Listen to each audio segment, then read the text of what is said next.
माझ्याकडे रेग्युलरली पोटविकाराचे रुग्ण येत असतात.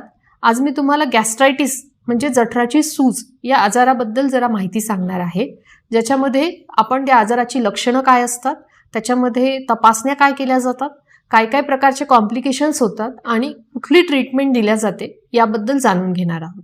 नमस्कार, मी doctor Pratibha Shyam Pagar Sonawane. I am a gastroenterologist. मी पोट व यकृत विकार तज्ज्ञ आहे.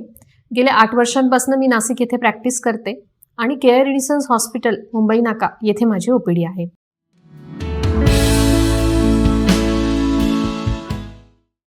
तर गॅस्ट्रायटिस म्हणजे काय? तर आपण जेव्हा जेवण करतो तेव्हा अन्ननलिकेमधनं अन्न आपल्या जठरामध्ये जातं, म्हणजेच स्टमकमध्ये जातं. जे आपण बघू शकतो की जेवल्यानंतर अन्न अन्ननलिकेमधून जठरामध्ये जातं, म्हणजे की पोटामध्ये स्टमकमध्ये ते अन्न प्रोसेस व्हायला सुरुवात होते. तर हे जे स्टमक आहे किंवा जठर आहे याला जेव्हा आतनं सूज येते तेव्हा त्याला गॅस्ट्रायटिस असं म्हणतात. तर ह्या गॅस्ट्रायटिसमुळे वेगवेगळ्या प्रकारची लक्षणं आपल्याला दिसतात, जसं की कॉमन ॲसिडिटीची लक्षणं, जसं की पोटाच्या वरच्या भागात दुखणं, उलटी, मळमळ होणं, जळजळ होणं, पोटामध्ये आग पडणं किंवा जेवल्यानंतर पोट फुगल्यासारखं होणं, लवकर पोट भरल्याची भावना होणं किंवा कधी कधी भूक न लागणं, असं देखील लक्षणं दिसतात. कधी कधी काही सिरियस लक्षणं दिसतात, जसं की रक्ताची उलटी होणं किंवा काळ्या रंगाची टॉयलेट होणं.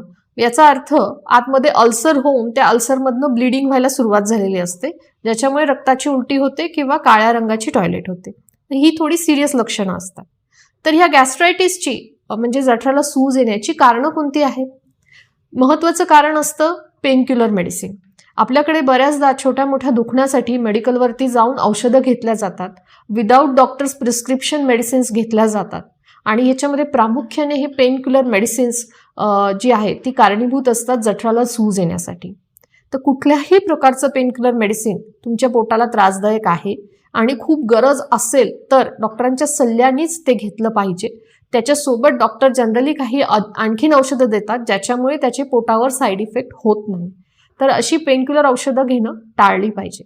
दुसरं महत्त्वाचं कारण असतं की ॲस्पिरिन. आता बऱ्याच हृदयाचे जे पेशंट असतात, कार्डियाक पेशंट असतात, बीपीचे पेशंट असतात, त्यांना बऱ्याचदा इकोस्प्रिन नावाची एक गोळी चालू असते, ज्याच्यामुळे रक्त थोडं पातळ राहतं. तर ही प्रिव्हेंटिव्ह गोळी आहे, ज्याच्यामुळे पुढचा कॉम्प्लिकेशन्स टाळण्यासाठी ती दिल्या जाते. पण त्या गोळीच्या साईड इफेक्टमुळे कधी कधी जठराला सूज येते आणि अल्सर देखील होऊ शकतं.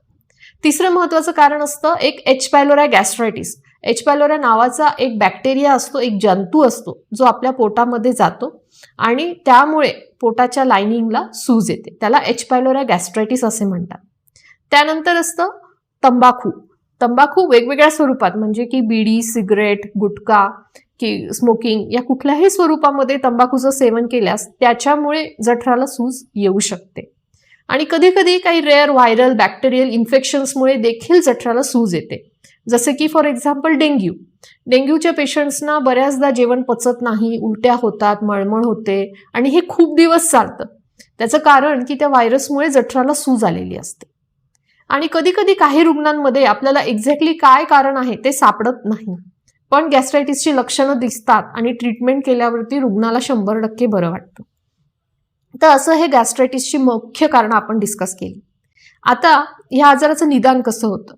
तर सगळ्यात महत्त्वाचं म्हणजे पोटविकार तज्ज्ञ डॉक्टरांकडे जर तुम्ही गेलात तर शक्यतो तुमच्या लक्षणांवरनं आणि पेशंटला तपासल्यानंतर क्लिनिकल डायग्नोसिस केल्या जातं. म्हणजे ॲडिशनल तपासण्यांची दरवेळेस गरज पडेलच असं काही नाही. दुसरी, कधी कधी सोनोग्राफीची तपासणी केल्या जाते. समजा पोटात खूप दुखतंय तर एक सोनोग्राफी केल्या जाते. त्या सोनोग्राफीमध्ये कधी कधी जठराला सूज दिसते. पण सगळ्यात महत्त्वाची तपासणी जी आहे ती असते एंडोस्कोपी, ज्याच्यामध्ये परफेक्ट निदान होतं. कारण की एंडोस्कोपीद्वारे आपण एक्झॅक्टली आतून कॅमेराद्वारे बघतो जठराला सूज आहे म्हणून. त्यामुळे डेफिनेटिव्ह डायग्नोसिस एंडोस्कोपीमुळे होतं. दुसरी गोष्ट, आपल्याला सिव्हिअरिटी किती आहे, म्हणजे किती सूज आहे याचा एक अंदाज येतो. तिसरी गोष्ट, काही कॉम्प्लिकेशन्स आहेत का, म्हणजे जठराला काही जखमा झाल्यात का, काही अल्सर आहेत का, हे देखील आपल्याला एंडोस्कोपीद्वारे दिसतं.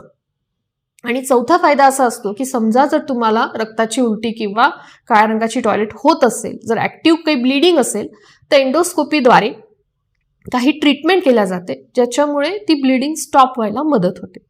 तर ह्या गॅस्ट्रायटिसच्या आजाराची कॉम्प्लिकेशन्स आपण ऑलरेडी डिस्कस केली आहे, ज्याच्यामध्ये महत्त्वाचं असतं की पोटामध्ये अल्सर होणं आणि त्या अल्सरमधनं कधी कधी ब्लिडिंग होतं, ज्याच्यामुळे पेशंट सिरियस होऊन कधी कधी ICUमध्ये देखील ॲडमिट करावं लागतं.